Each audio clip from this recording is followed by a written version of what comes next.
بسم الله الرحمن الرحيم. الحمد لله رب العالمين. أشهد أن لا إله إلا الله وحده لا شريك له، وأشهد أن سيدنا ومولانا محمدا عبده ورسوله.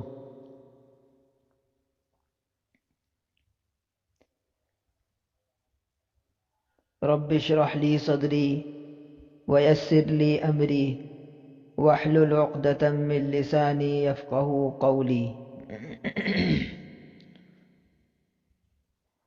محترم سامعین اکرام، بزرگوں اور ساتھیوں، السلام علیکم ورحمۃ اللہ وبرکاتہ۔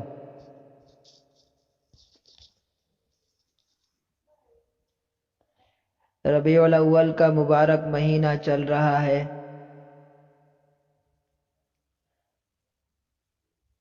اللہ تعالیٰ سے دعا فرمائیں کہ اللہ تعالیٰ اس سے متعلق مجھے چند ضروری باتوں پر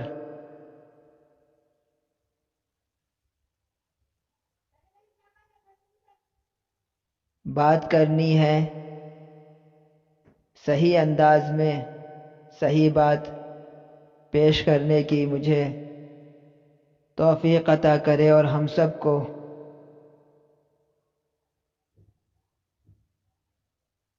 کامل طور سے دیندار بننے کی توفیق عطا کرے، اور اللہ تعالی ہم سب کو ہر طرح کی خرافات سے محفوظ فرمائے۔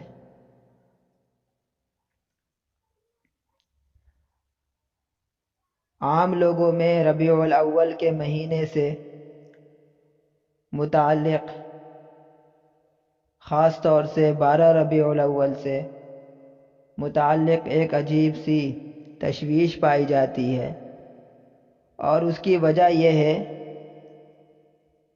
کہ ہم یہ دیکھتے ہیں کہ ایک طبقہ ہے جو 12 ربیع الاول کو عید کہہ کر پکارتا ہے، جشن عید میلاد النبی، جشن ولادت پیغمبر علیہ الصلاۃ والسلام کی پیدائش کے نام پر خوشی کا اظہار کرنا، وہ اسے اپنا ایمانی حصہ سمجھتے ہیں اور اس میں بہت زیادہ بڑھ چڑھ کر حصہ لیتے ہیں۔ اور دوسرا طبقہ وہ ہے جو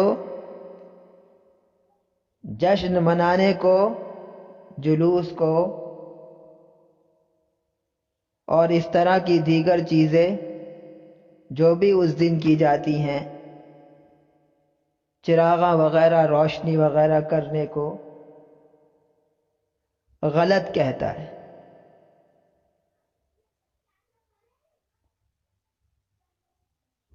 چلیے ان دونوں باتوں پر ایک سرسری نگاہ ڈالتے ہیں، ذرا سا جائزہ لیتے ہیں، اور اللہ سے دعا کرتے ہیں کہ اللہ تعالی ہمیں صحیح بات ہم پر واضح فرمائے اور ہم سب کو صحیح بات پر عمل کی توفیق عطا کرے۔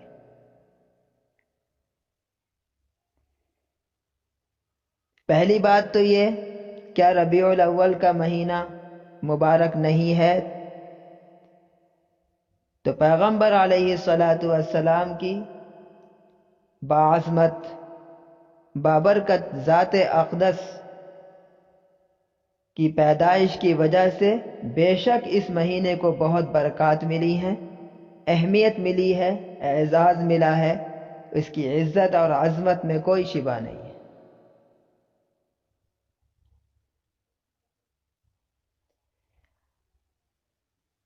دوسری بات یہ کہ پیغمبر علیہ الصلاۃ والسلام کا آنا اس دنیا کے لیے ہدایت، خیر اور سب سے بڑی نعمت اور برکت کا سبب ہے، تو بے شک ہے، اس میں کوئی کسی کی دو رائے نہیں ہے۔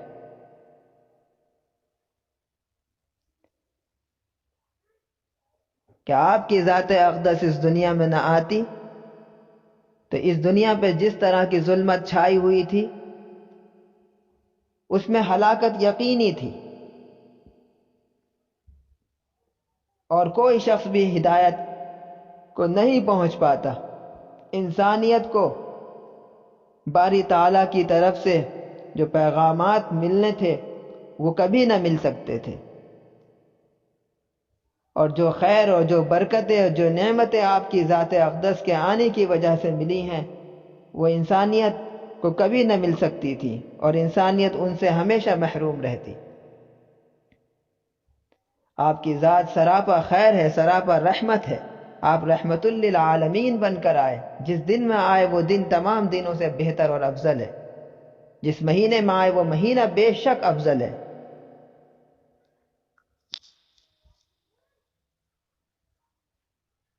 لیکن سوال یہ ہوتا ہے کہ پیغمبر علیہ السلام کے پیدا ہونے کی، ولادت کی خوشی ہم منائیں کیسے؟ اپنے طریقے سے، یا اس کے لیے خود حضور نے کوئی طریقہ بتایا ہے؟ ظاہر ہے میں اگر اپنے رب کی عبادت کرنا چاہتا ہوں اور میں اپنے طریقے سے کروں تو کیا میری عبادت قبول ہوگی؟ میں فجر کی نماز میں جاؤں اور فجر کی نماز میں 2 کی جگہ 4 رکعتیں پڑھوں اور یہ کہوں کہ مزید 2 رکعتیں میں نے بڑھائی تو ہیں، ایک اچھی ہی چیز تو بڑھائی ہے، اور اس میں نے سورہ فاتحہ پڑھی ہے، اللہ کا کلام ہے، حضور پر درود پڑھا ہے، باعظمت چیز ہے، اور میں نے سجدے کیے ہیں، اللہ کی تعریف بیان کی ہے، سبحان ربی الاعلیٰ سبحان ربی العظیم کہہ کر، اور آپ کہتے ہیں کہ میں نے غلط کام کیا ہے؟ ساری دنیا کہے گی کہ آپ نے غلط کام کیا ہے۔ کیوں غلط کام کیا ہے؟ بھائی میں نے رب کی عبادت کی ہے، میری نیت ٹھیک تھی۔ تو سب لوگ کیا کہیں گے؟ ہم اور آپ سب یہ کہیں گے کہ بھائی نبی کریم صلی اللہ تعالی علیہ وسلم نے فجر کے لیے صرف 2 رکعتوں کا تعین فرمایا ہے، 2 رکعتیں فرض فرمائی ہیں، اس کے علاوہ کوئی اضافہ قابل قبول نہیں ہے۔ آپ نے جو مزید 2 رکعتیں بڑھا دی ہیں وہ بالکل مردود ہو گئی ہیں، غلط ہو گیا ہے۔ جس سے ہمیں یہ بات معلوم ہوئی کہ ہم ہر بات میں اپنے نبی کی دی ہوئی تعلیم کے پابند ہیں، اپنے نبی کے پابند ہیں۔ اگر ہم کوئی خیر کا کام بھی کرتے ہیں تو اس کو بھی ہم اپنے نبی کے طریقے پر کریں گے تو وہ خیر خیر رہے گی، ورنہ وہ خیر خیر نہیں رہے گی، وہ عمل قابل قبول نہیں ہوگا۔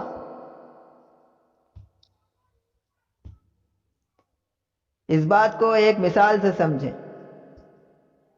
ایک موقع پر صحابہ اکرام آئے پیغمبر علیہ السلام کی خدمت میں اور فرمانے لگے کہ یا رسول اللہ، ہم نے درباروں میں دیکھا ہے کہ بادشاہوں کو، راجاؤں اور مہاراجاؤں کو ان کے عقیدت مند، ان کے ماننے والے سجدے کرتے ہیں۔ تو پیغمبر علیہ السلام سے یہ فرمانے لگے کہ ہمارا دل چاہتا ہے کہ ہم آپ کو سجدہ کریں، وہ تو اس قابل ہیں بھی نہیں کہ ان کو سجدہ کیا جائے، وہ اخلاقی اعتبار سے بڑے گرے ہوئے ہوتے ہیں، کم ہوتے ہیں، الگ ہوتے ہیں، غلط ہوتے ہیں، لیکن ان کو سجدے کیے جاتے ہیں۔ ہم چاہتے ہیں کہ آپ کی ذات اتنی بابرکت ہے، باعظمت ہے، ہمارا دل چاہتا ہے کہ ہم آپ کو سجدہ کریں۔ پیغمبر علیہ السلام نے اس بات کا صاف انکار کر دیا کہ یاد رکھنا، یہ حیت اور یہ سجدہ یہ صرف باری تعالیٰ کے لیے ہے، کسی اور کے لیے بالکل نہیں ہے۔ تو یہاں سے ہمیں یہ معلوم ہوا کہ ان کی محبت یہ کہہ رہی تھی کہ سجدہ کیا جائے، اور حکم پیغمبر یہ آیا کہ سجدہ نہ کیا جائے، تو صحابہ نے کیا کیا؟ سجدہ نہیں کیا۔ حضور علیہ السلام کے ذات کو آپ کے سامنے کبھی بھی صحابہ نے سجدہ نہیں کیا۔ اسی بات کو، یعنی تعلیم کو آپ کے حکم کو اوپر رکھا، فوقیت دی، اور یہی دین تھا۔ اگر سجدہ کر لیتے تو وہ تعظیم نہیں ہوتی۔ تو اس سے ہمیں صاف طور سے یہ بات معلوم ہو گئی کہ ہم جو ہیں ہر کام میں اپنے نبی کی دی ہوئی تعلیم کے پابند ہیں، اور اگر ہم یہ پابندی کریں گے تو وہ عمل خیر بنے گا، ورنہ وہ خیر نہیں رہے گی۔ حیرت ہوتی ہے اس بات پر کہ لوگوں کو یہ بات بھی پتہ نہیں کہ پیغمبر علیہ السلام کس تاریخ میں پیدا ہوئے تھے۔ ہر آدمی نے بس یہ بات رٹ رکھی ہے، ہر مقرر، ہر واعظ نے یہ بات جو ہے بالکل رٹ رکھی ہے کہ 12 تاریخ کو پیدا ہوئے تھے۔ ذرا کتابوں کا مطالعہ کریں تو ان کو یہ معلوم ہوگا کہ آپ صلی اللہ تعالی علیہ وسلم کی پیدائش کی تاریخ میں بڑا اختلاف ہے۔ کہیں آتا ہے کہ آپ 2 تاریخ کو پیدا ہوئے، کہیں آتا ہے 10 تاریخ کو پیدا ہوئے، کہیں 11 کا، کہیں 8 کا تذکرہ ہے، کہیں 9 کا تذکرہ ہے، اور کہیں 12 کا بھی تذکرہ ہے، اور اس کے علاوہ بھی ہیں۔ اب ایسا ہوا کیوں؟ کیونکہ آپ صلی اللہ تعالی علیہ وسلم بھی ایک عام بچے کی طرح دنیا میں آئے تھے۔ جس وقت آپ کی پیدائش ہوئی تھی کسی کو نہیں معلوم تھا کہ یہ بچہ آگے چل کر خاتم الانبیاء بن جائے گا، یہ بچہ آگے چل کر 2 جہانوں کا سردار بن جائے گا۔ اگر معلوم ہوتا اس وقت لوگوں کو تو پھر آپ کی تاریخ محفوظ کی جاتی، اور اس کے ساتھ ساتھ اور بھی چیزیں۔ لیکن آپ صلی اللہ تعالی علیہ وسلم تو یتیمی کی حالت میں پیدا ہوئے تھے، اور ایک عام بچے کی طرح دنیا میں آئے تھے۔ تبھی تو دائیوں نے چھوڑ دیا تھا کہ غریب ہے۔ اگر دائیوں کو پتا ہوتا کہ یہ نبی آخر الزماں ہے تو کوئی چھوڑتا؟ اس لیے آپ کی تاریخ محفوظ نہیں ہوئی، اور اس میں بھی حکمت تھی۔ اس میں بھی اللہ رب العزت کی طرف سے حکمت یہ ہے کہ کہیں جو ہے اس دن کو لوگ اہمیت نہ دینے لگے، کیونکہ پچھلے پیغمبروں کے ساتھ ہوا تھا نا۔ لیکن یہ بات بالکل اٹل ہے، اور کوئی اختلاف نہیں ہے اس بات میں کہ 12 تاریخ کو آپ کی وفات ہوئی تھی۔ ربیع الاول کی 12 تاریخ کو آپ کی وفات، نہ سال میں اختلاف ہے، نہ مہینے میں اختلاف ہے، نہ تاریخ میں اختلاف ہے۔ 12 تاریخ کو ہی آپ کی وفات ہوئی تھی۔ تو کیا ہم وفات کی خوشی منا رہے ہیں؟ کیونکہ تاریخ پہ تاریخ پیدائش تو طے ہی نہیں ہے، کہیں کچھ لکھا ہوا ہے، کہیں کچھ لکھا ہوا ہے۔ تو اگر تاریخ پیدائش کے وہ ولادت کی ہم خوشی منائیں تو کس دن منائیں؟ 8 کو منائیں، 9 کو منائیں، 2 کو منائیں، 17 کو منائیں، 12 کو منائیں، کس دن منائیں؟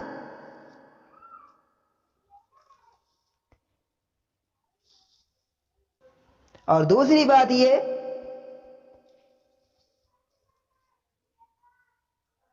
کہ صحابہ اکرام سے زیادہ کوئی جماعت ایسی نہ آئی ہے، نہ آ سکتی ہے، کہ جس نے محبت میں، عشق میں، انسیت میں، تعلق میں نبی کریم صلی اللہ تعالی علیہ وسلم سے محبت اور انسیت میں جو درجہ حاصل کیا ہے، کوئی اور اس درجے کو پہنچ بھی جائے، اس کی گرد کو بھی پہنچ جائے۔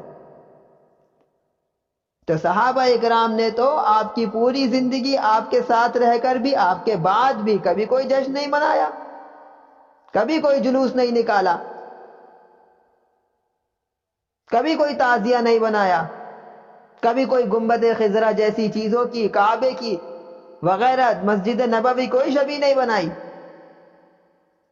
اور کبھی اس طرح کی کسی چیز کو ایمانی حصہ نہیں سمجھا، کوئی اہمیت ہی نہیں دی۔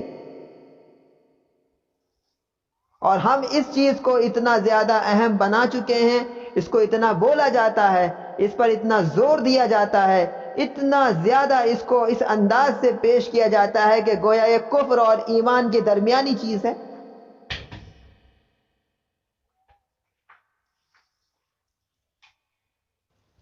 ذرا آپ لوگ بھی غور کریں کہ اگر یہ چیز، یہ جلوس نکالنا، جشن کرنا، چراغاں کرنا، اور طرح طرح کے کھانے بنا کر تقسیم کرنا، میلاد کے نام پر ان تمام طرح کی رسومات اور لوازمات کا اکٹھا کرنا کوئی ایمانی مسئلہ ہوتا کوئی نیکی والا کام ہوتا، کوئی اس سے ایمان کا لیول اگر بڑھنے کی، اضافے کی کوئی صورت ہوتی اس کے اندر، تو آپ صلی اللہ تعالی علیہ وسلم تو خود اس کا حکم فرماتے صحابہ کو، کیونکہ آپ ایمان کی ترقیات کے اس کا شوق آپ سے زیادہ کس کو تھا اور کس کو ہو سکتا ہے؟ آپ تو حریص تھے۔ تو اگر اس میں کوئی خیر ہوتی، کوئی نیکی ہوتی اور اس کے اندر کوئی بھی اضافے کی بات ہوتی تو آپ صلی اللہ تعالی علیہ وسلم تو خود فرماتے کہ بھئی یہ کرو، یہ تمہارے ایمان کی ترقی کی وجہ بنے گا۔ روایات میں آتا ہے کہ پیغمبر علیہ السلام جب کبھی رات کو گھر تشریف لایا کرتے تھے تو آپ کے آنے کا منظر اور آپ کے آنے کی کیفیت لکھی ہے کہ اس طرح سے آتے تھے اور ایسے سلام کرتے تھے کہ کسی کی بھی نیند نہ ٹوٹے، کوئی سونے والا جاگنے نہیں پاتا تھا۔ ہاں، جاگنے والے جو ہوتے تھے وہ آپ کا سلام سن لیا کرتے تھے۔ اس میں بھی ایک بات یہ تھی کہ اس کی تشویش ختم ہو جائے کہ کون آیا ہے، اور سلام بھی ہو جایا کرتا تھا۔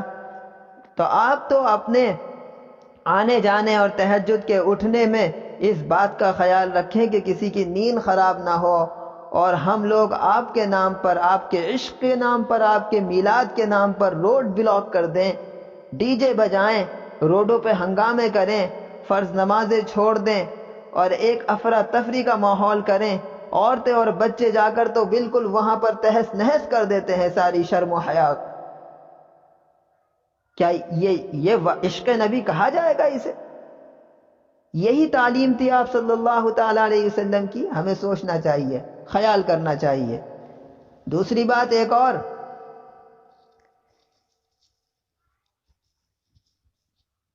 لوگ مثال دیتے ہیں کہ حضور کے زمانے میں تو جناب موبائل بھی نہیں تھا، تو پھر تو آپ موبائل بھی استعمال نہ کریں۔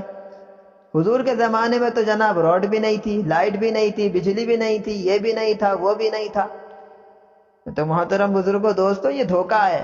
حضور کے زمانے میں بے شک یہ چیزیں نہیں تھی اور ان چیزوں کے استعمال کرنے میں کوئی شرعی پابندی نہیں ہے، وہ آپ کو دھوکہ دے رہے ہیں۔ لیکن حضور کے زمانے میں یہ چیزیں تو نہیں تھی، لیکن حضور کے زمانے میں حضور کی جائے پیدائش موجود تھی، وہ حضور کی تاریخ پیدائش موجود تھی، خود حضور موجود تھے۔ آپ کے زمانے میں، آپ کی زندگی میں یہ دن 63 مرتبہ آیا، صحابہ کی زندگی میں اور زیادہ مرتبہ آیا، ربیع الاول کا مہینہ موجود تھا۔ تو آپ صلی اللہ تعالی علیہ وسلم اگر چاہتے تو تحقیقات کرا کر کوئی ایک تاریخ طے کر دیتے کہ مناؤ جشن، یہ تمہارے ایمان کی ترقیات کا سبب بنے گا۔ دوسری بات یہ کہ اگر یہ چیز کوئی اہم ہوتی تو کتب احادیث میں ہمیں اس نام سے کوئی عنوان ملتا۔ ہم نے اس کو عید کہنا شروع کر دیا ہے، جبکہ ہمیں جو ہے دین سے صرف 2 عیدیں ملی ہیں، اسلام نے ہمیں صرف 2 عیدیں بتائیں، عید الفطر، عید الاضحیٰ۔ اگر یہ بھی کوئی عید ہوتی تو اس نام سے بھی کوئی عنوان ہوتا۔ یاد رکھیں، نہ امام بخاری نے کبھی عید میلاد النبی منائی ہے، نہ امام احمد بن حنبل نے منائی ہے، نہ امام شافعی نے منائی ہے، نہ امام مالک نے منائی ہے، نہ خواجہ عبد القادر جیلانی نے منائی ہے، نہ ہمارے اکابرین میں سے کسی نے منائی ہے۔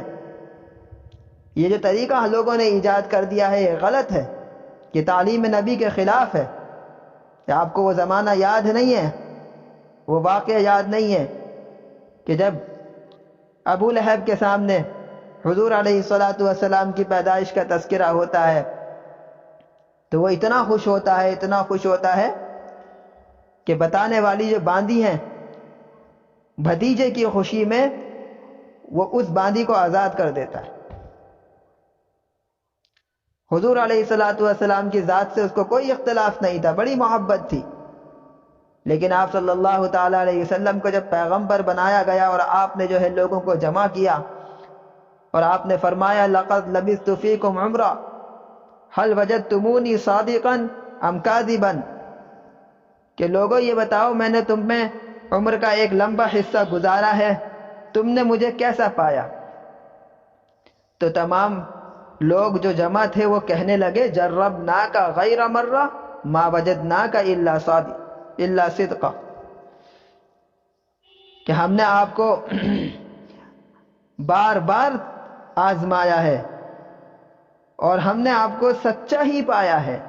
جب آپ صلی اللہ تعالی علیہ وسلم نے اپنی ذات منوا لی، ان کا اعتماد دیکھ لیا اور اس بات کا اندازہ کر لیا کہ یہ لوگ جو ہیں مجھے سچا سمجھتے ہیں، ٹھیک سمجھتے ہیں، تو پھر آپ نے اگلا جملہ، اگلی بات یہ فرمائی کہ قولوا لا الہ الا اللہ تفلحوا، کہ لوگوں اللہ کو ایک مان لو، اس کو معبود تسلیم کر لو، صرف وہی تمہارا معبود ہے، لا الہ الا اللہ کہہ لو، کامیاب ہو جاؤ گے۔ اب تک کوئی مسئلہ نہیں تھا۔ میں یہاں پر ایک بات کہنا چاہتا ہوں، جب تک ذات کی بات تھی سبھی لوگ کہہ رہے تھے کہ آپ سچے ہیں، اچھے ہیں، امین ہیں، صادق ہیں، آپ سے بہتر کوئی نہیں، آپ سے عظیم کوئی نہیں۔ جو جیسے ہی آپ نے اپنی بات پیش کی، آپ نے اپنا اعلان کیا، سب سے پہلے جو ہے ابو لہب ہی کھڑا ہو گیا، تبًا لک لہذا جمعتنا، کیا تم نے اسی لیے ہمیں جمع کیا تھا؟ پتھر مارنے کے لیے اس نے ہاتھ زمین کی طرف لے گیا اور اس نے عجیب و غریب الفاظ استعمال کیے۔ تو پیغمبر کی ذات کا مسئلہ تھا تو ابو لہب کو بھی خوشی تھی، اور پیدائش کی وجہ سے، پیدائش کی خوشی کی وجہ سے اس نے باندی آزاد کی تھی، اور پیدائش کو میلاد کہتے ہیں، گویا میلاد کی اس کو خوشی تھی، لیکن پیغمبر کی بات کی، پیغمبر کے اعلان یعنی دین کی اس کو کوئی خوشی نہیں تھی۔ تو صرف میلاد کی خوشی کی بات نہ کریں بلکہ آپ کے دین کی بات کریں، دین پر عمل کرنے والے بنیں۔ اگر حضور علیہ السلام کی خوشی چاہتے ہیں، آپ صلی اللہ تعالی علیہ وسلم کا جوار چاہتے ہیں، پڑوس چاہتے ہیں، آپ کے ہاتھوں سے جام کوثر چاہتے ہیں، تو ہم سب کو یہ چاہیے کہ ہم آپ کے دین کی اتباع کریں، آپ کی تعلیم کی اتباع کریں، جو آپ نے بتایا، جو آپ نے کر کے دکھایا اس کی اتباع کریں، اپنی طرف سے کوئی بھی اضافہ نہ کریں، اپنی منمانی نہ کریں۔